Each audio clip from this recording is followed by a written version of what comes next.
Completing the app, click Build, then go to Build Bundles and APKs. Select Build APK.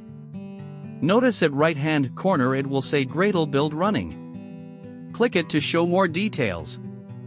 And when finish, a pop-up will show the app is built and two blue word is for you to click. Click Locate to open the folder where the app is stored and the APK file is ready to Bluetooth to phone to install.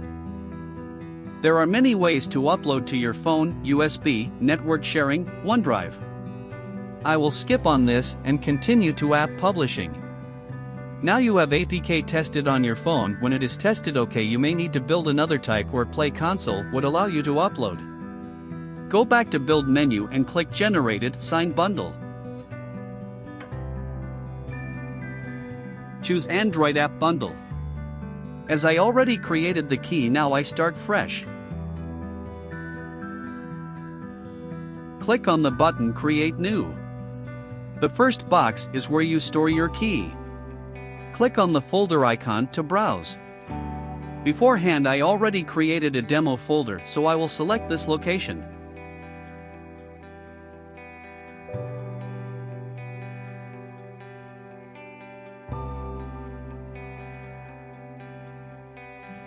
Type your key name, a file name actually. Now, create your key password and enter on both password and confirm box. I prefer to save the created password in same location as the key.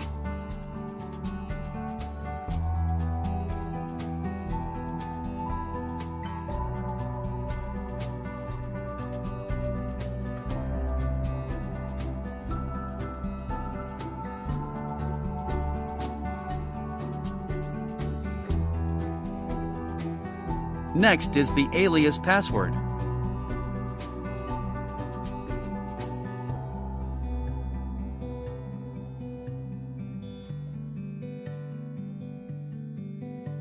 The rest is certificate information to fill up.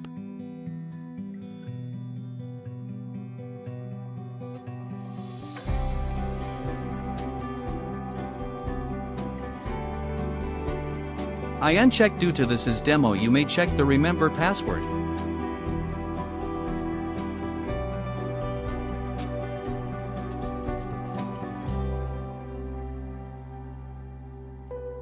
All ready to create bundle. Select Release. As my app does not have complicated coding, just simply guide, there will be little to debug, so I will skip on this and release it. On right hand corner, same blue word, click on it to show the bundle built. You should see the file is AAB file format. I going back to Google Play Console uploading page. Click on the upload blue word. As I uploaded before, I can just select on the AAB file. If you need to upload again, always update Build Gradle module app file. Inside there is version code to increase and version name to change. With this I complete my journey.